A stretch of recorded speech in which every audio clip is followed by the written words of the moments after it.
appreciate you sharing those stories. And it is honestly inspirational. And I mean that all with all the sincerity in the world. I got just a few more questions for you. You good with that? Yeah, absolutely. One of the things that really fascinates me, and I know fascinates the viewers a lot, is the Rangers' relationship with Delta Force because they're two. I mean, a lot of guys in Delta Force Yeah. came from the Army Rangers, and the units work closely together, and all that stuff.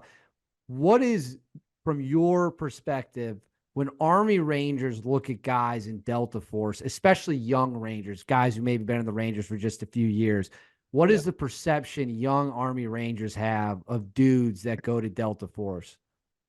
Yeah, so it's funny because it's morphed over time. So I remember the first time I saw guys in Delta Force. It was actually that same training exercise that I was talking about. That one of the first training exercises that I did with 275. And it was a JRX down in Florida. And I remember we were walking to Chow, and this like box truck pulled up. I think it was like a U-Haul box truck pulled up, and like a couple SUVs like pulled up, and these guys hop out like civilian clothes, and they start taking out like these Pelican cases and all this weird looking gear out of the back of this umbrella, or I'm sorry, umbrella. I don't know why I said umbrella, U-Haul truck. And I just remember like looking at them, and kind of, I'm just a private. I'm fascinated by who they are. And I remember squad leader, team leaders like, oh, those are the Delta Force guys. Don't look at them. Don't go talk to them. Like they're just they're basically like they're untouchable. Like just stay away from those guys. And I was like, whoa, like what in the hell is going on? Um, so just absolute like fascination with who these people are. But over time, they just became just other guys from another unit. I mean, training exercises we did with them. I mean, literally, from shooting, going through shoot houses with them and training exercises with them.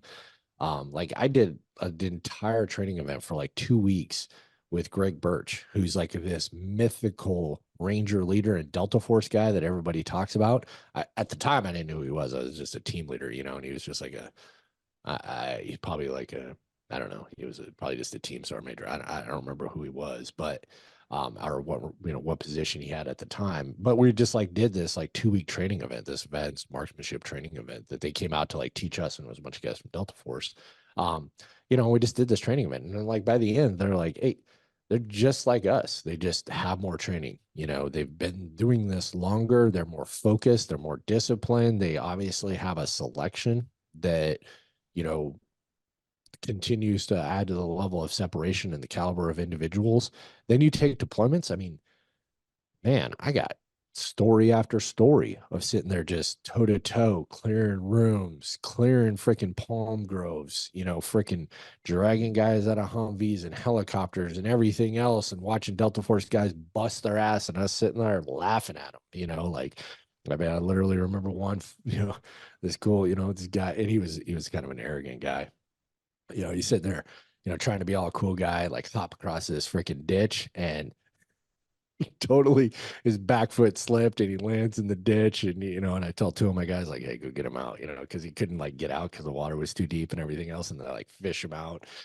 And I remember like standing right next to me was the squadron, not the squadron CSM. It was probably the troop CSM, and I was like, I guess Delta Force guys can fall into the shit too. And he's like, yep, you'd be surprised. I mean, they just became like, in the initial days of the GWAT, Rangers were literally like pulling security and like BPs and Mhm. everything for, all the unit members, and it was, to be honest with you, it was rightfully so, because we weren't as serious about the type of training that needed to happen, back then, you know.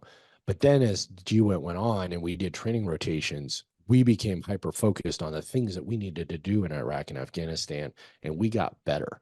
We got better equipment, we got better trained. We also started to realize, hey, some guys, just because they're Rangers doesn't mean guys that we're going to take on target. So we would make them drive the vehicles and stuff like that, because we're like, hey, these are not the guys that we want, going through the through the house and everything else. They're great guys, they're great Rangers and everything else, but they're not, where we need them to be for some of this, um, highly visible targets and everything else, just because they're not where they need to be.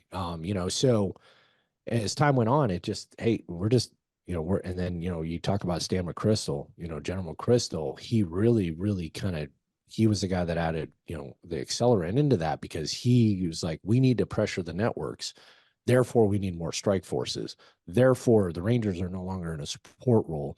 The Rangers are their standalone strike forces. So now it's just us hitting targets, them hitting targets, and the British and, whoever, Australians eventually too. Like, they're all their special operations units and us. And we're not in support roles anymore. We're all just doing stuff, literally looking across, the block, and you're like, hey, and you're waving at a British guy, a freaking, the SF, I can't remember the SF's direct action unit. I can't remember their name, but whoever it was, um, over time it very de-glamorized. And then obviously most of my best friends that I grew up with in the 75th Ranger Regiment, they've been in Delta for, I was just there for a retirement of one of my best friends, a couple months ago, so it just kind of becomes the thing. And eventually, I even took the long walk.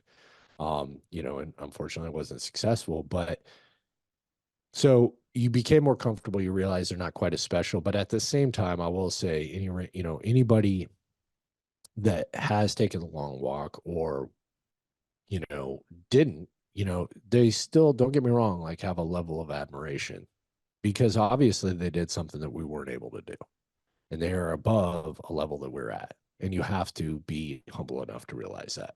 I didn't make it.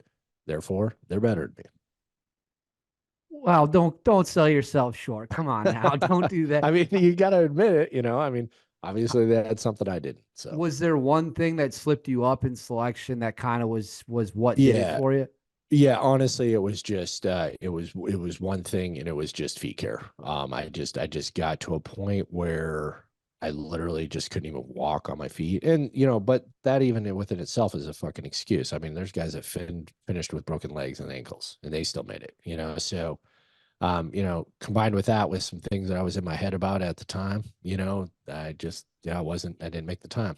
So got cut right before the 40, so just happens. It's But you okay, gave, but but to be honest with you, and I've talked about this, sorry, I'm glad that it didn't happen, because things that have happened since then, I'm glad they happened, and I'm glad that my life ended the way it did. So it would have been cool, but it's life. you gave it a shot, and that's super. I got two questions left for you.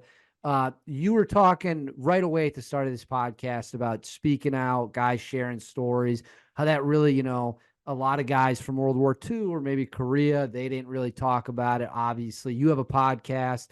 You're on a podcast right now. There's several other podcasts. You can go on YouTube.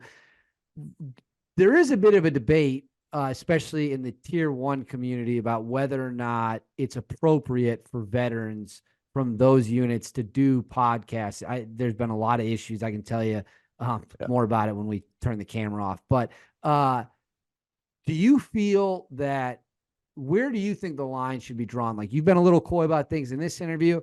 I have no issue with that. I totally get it. Some people, they'll say, I mean, they don't hold anything back, and it can cause serious issues. So for you, where is the line?